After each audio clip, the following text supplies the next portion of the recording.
Hello and welcome back to Physics Behind Fitness. My name is Mark Jensen. So what we're talking about last time was potential injury to a muscle during physical activity of some type. We also discussed length and tension relationship, muscular sequencing, a lot of other things.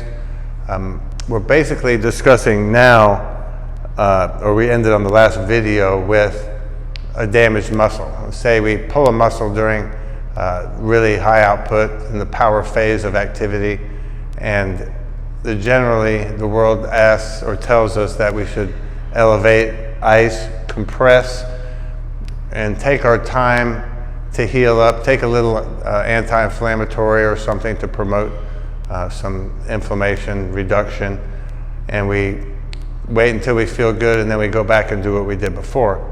If we do that procedure, the nervous system will sense the additional tension created by the damaged muscle, because if you remember in previous discussions, when muscle is damaged or injured, it draws up in a contraction to protect itself from future potential injury. So, did the muscle get longer during your recovery on the couch? The answer to that is no.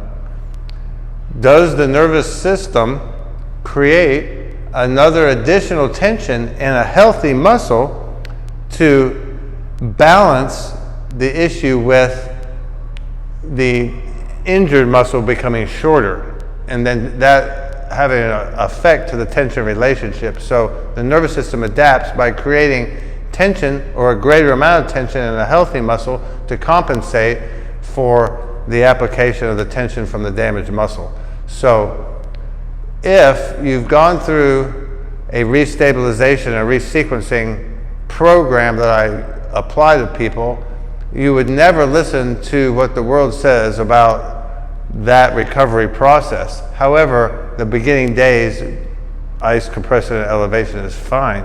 As soon as the tissue is ready, based on the level of damage, you begin a lengthening process to restore the correct length and tension relationship to that set of muscles or that complex of muscle. So that injury is not an adaptation that you live with for life. Generally, people start to feel fine, so they go back to do what they were doing before, but they still have an altered tension relationship. And the body helps you not feel this type of thing because that's what it does. It hides these things from us so we can continue to hunt rabbits or find water, or whatever else we need to do. So let's move on a little further into why certain things occur that are very, very common today. All right, so what is common today, and why do we have some of the problems that we have? All right. Generally, we're discussing center of gravity. What is center of gravity? If I balance this pen right here like this is a marker for my board, I have located the center of gravity of this pen. There's center of gravity in a building, there's center of gravity in an aircraft. In an airplane, you can't put all the passengers in the back, you couldn't put all the passengers in the front. If you did that, you would move the center of gravity outside the acceptable envelope for flight.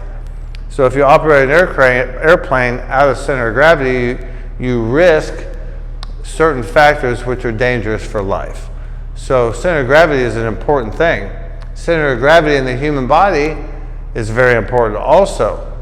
And in today's environment of training and physical fitness education, the element of center of gravity is disregarded, and we begin to apply tension to the abdominal region.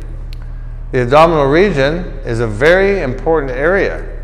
This area right here is the foundation of the human body, and the center of gravity needs to be correct.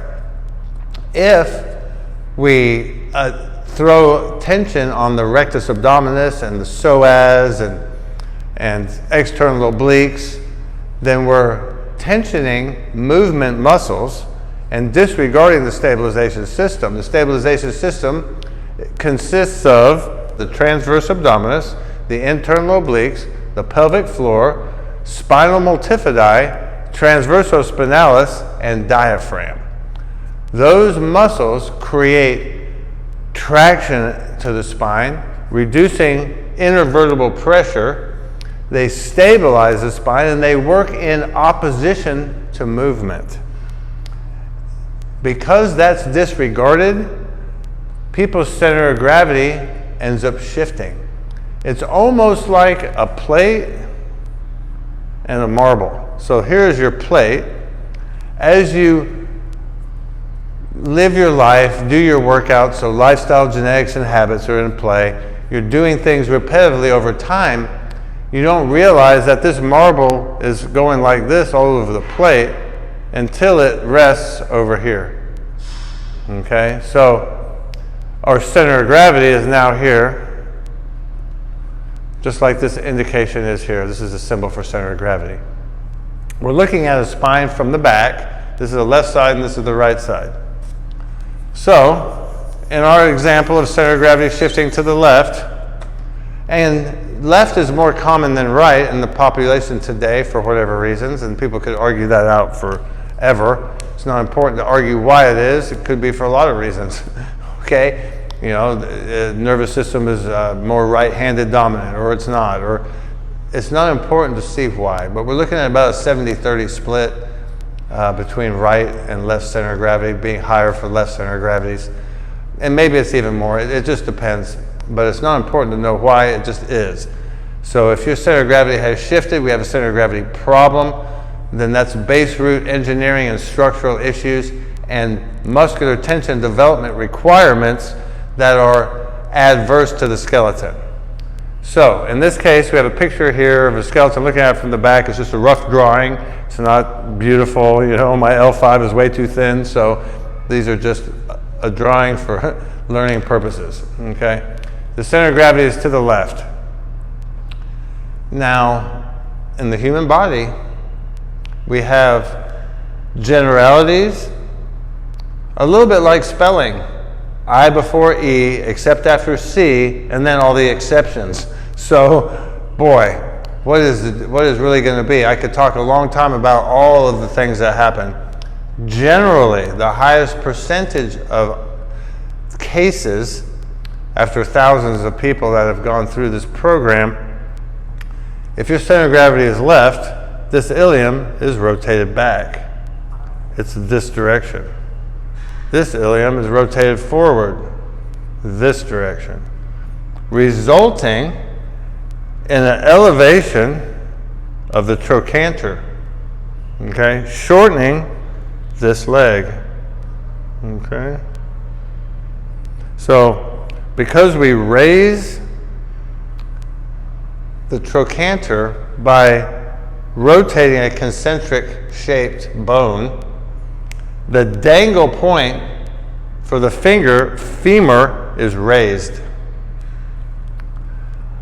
Center of gravity left means if you weigh 200 pounds, commonly 150 plus pounds are on the left side, or more, or slightly less, but a much higher fraction is on the center of gravity side.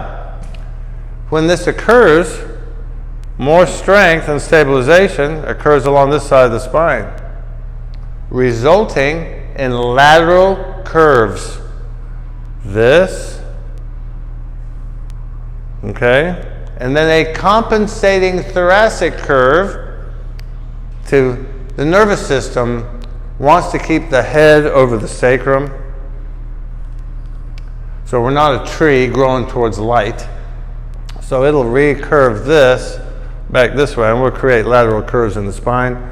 All of the spinous processes will be this way, and then these will be this way. So these are spinous processes right here. These will rotate. So this won't be two-dimensional. It's 3D in nature. So your back goes like this, all right? All from improper application to the abdominal region or the foundation of the human body. This is our biggest error today, because if we stabilize this in the beginning in first grade or earlier, then we wouldn't have to have a complex nervous system adaptation regarding a center of gravity shift. To stabilize a spine that looks like this is much more difficult than stabilizing a spine that's straight. So there's a complex amount of muscular contraction and engineering to stabilize something that's deviated from standard. Now we have this problem. We have the lateral curves, and we're going to go do more tension application, squatting and running and pressing and put weight bearing onto the skeleton with a center of gravity shift. All that's going to do is expedite greater than standard joint wear to each disc. We're going to create a whole alternate movement to the vertebrae. So when you lean forward, when you do lateral flexion, when you do extension and rotation and all the movements, then all of them are altered and operating with an imbalance in muscular tension problem, setting up a greater than standard joint wear and basically a guaranteed problem at the lumbar spine as you age. All right?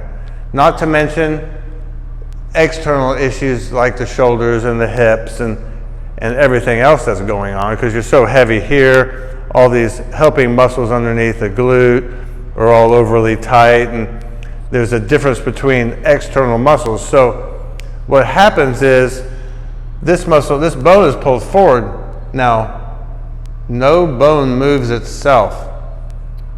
Altering bone position occurs from muscle. Muscle causes bone to move and deviate. Why does it do that? Because twin muscle has different length and tensions. So they're pulling on the skeleton all the time, the movement muscles. Then the internal muscles of the stabilization system and the autonomic nervous system are trying to hold the skeleton together while the external muscles are pulling it apart.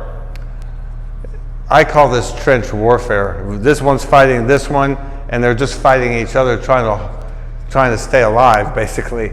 So all of it is horribly bad on the skeleton, horribly bad for the body, and the harder you work, the worse you get, which is not fair. Once we've shifted the center of gravity and we have an unstable lumbar spine, there is nothing good that can happen except, understanding what we have and then repairing it. We can return the center of gravity to the center. All right? We can correct muscular length and tension. We can change muscular sequencing and change the way the brain works. And it's important that you do it. Without doing that, or not having some knowledge of what's going on with your body before you start an exercise program, or any time within the point of whether you've started one and you're in the middle of something, or you're 40 or 50 or whatever age you are, there is no time more important than right now to ensure that our center of gravity is in the middle and that our muscular length and tension relationship is correct, and that our nervous system functions and stabilizes the body correctly during movement. Thank you very much.